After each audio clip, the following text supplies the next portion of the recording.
আমার নাম নাসিরউদ্দিন পাটোয়ারি। আমি এনসিপির মুখ্য সমন্বয়ক। আমি পড়াশোনা করেছি ঢাকা বিশ্ববিদ্যালয়ের মার্কেটিং বিভাগে। তো আমরা যখন ছাত্র ছিলাম ভার্সিটিকালীন সময়ে, তখনই বাংলাদেশে দুইটা জিনিস জেনেছি। একটা হলো পরিবহন সেক্টরের দুর্নীতি, আরেকটা হলো রেল সেক্টরের দুর্নীতি। তো আপনারা সবাই রেলে চাকরি করেন, আপনারা হলো মানুষকে সেবা দিয়ে থাকেন। সেই সেবার মাধ্যমে বাংলাদেশে মানুষ এক প্রান্ত থেকে আরেক প্রান্ত চলে যায়। আপনাদের মাধ্যমেই রেলের চাকাগুলো এখনো ঘুরছে। কিন্তু রেলের যারা সিনিয়র উচ্চ পদস্থ কিছু অসাধু কর্মকর্তা রয়েছে, যারা গত 50 বছরে বাংলাদেশে রেল খাতে দুর্নীতির এবং লুটপাটের মহা উৎসব করেছে, এবং জনগণের যে চলাফেরার স্বাধীনতা, রেলের মাধ্যমে এক জায়গা থেকে আরেক জায়গায় যাতায়াত করা, সেই জায়গাটা এমন একটা জায়গা নিয়ে এসেছে যে আপনি কালো বাজারি ছাড়া কোনো টিকিট পাবেন না। এখন রেলকে কোথাও কোথাও দেখেছি আমরা প্রাইভেটাইজেশনও করা হয়েছে। সরকারি কর্মকর্তা কর্মচারীদেরকে বাদ দিয়ে বড় বড় মাফিয়া গোষ্ঠীদের কাছে রেল তুলে দেওয়া হয়েছিল, তোলা হয় নাই?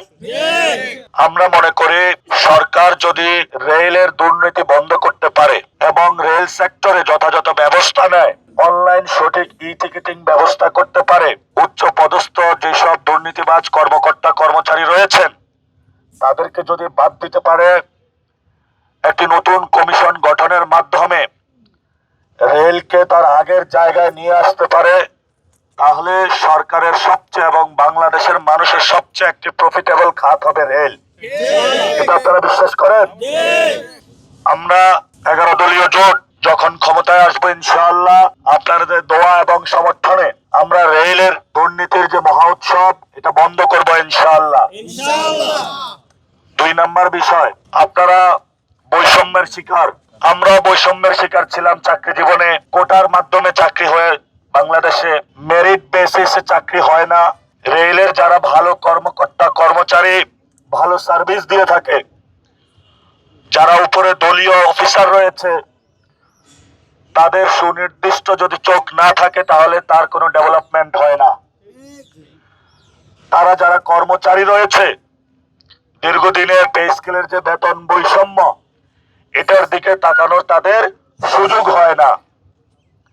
ইনশাআল্লাহ আমরা যখন সরকার গঠন করব এবং বাংলাদেশের নেতৃত্ব আল্লাহ যদি আমাদেরকে দান করে, আপনাদের যে বেতন কাঠামো বৈষম্য রয়েছে, যেই বেতন আপনারা পান, এই বেতনে বাচ্চার পড়াশোনা, বাজার করা, নিজের পকেট খরচ চালানো, আত্মীয় স্বজনকে দেওয়া, কিছু টাকা জমানো, এটা বাংলাদেশের বর্তমানে যে জীবন যাপনের অবস্থা রয়েছে এটার সাথে সামঞ্জস্যপূর্ণ নয়।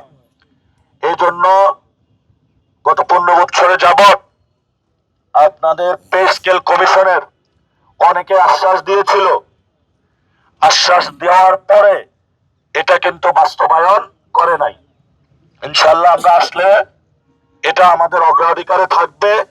আমরা আপনাদের সাথে নিয়ে ইনশাআল্লাহ এটা বাস্তবায়ন করব, যাতে আপনারা যদি সুখী থাকেন, যারা রেলের যাত্রী তারা সুখী থাকবে, এবং রেলের যাত্রী যদি সুখী থাকে তাহলে তারা রেলে বেশি চড়বে। যদি বেশি চড়ে তাহলে হলে রেট প্রফিটেবল হবে। যদি প্রফিটেবল হয় আপনাদের পকেটে আরো টাকা আসবে। এজন্য আমরা আপনাদের যে পে কমিশন এবং পে স্কেল আছে, এটা ইনশাআল্লাহ আমরা বাস্তবায়ন করব। সবাই বলে আল্লাহ আমাদেরকে তৌফিক দান করুন, আমিন।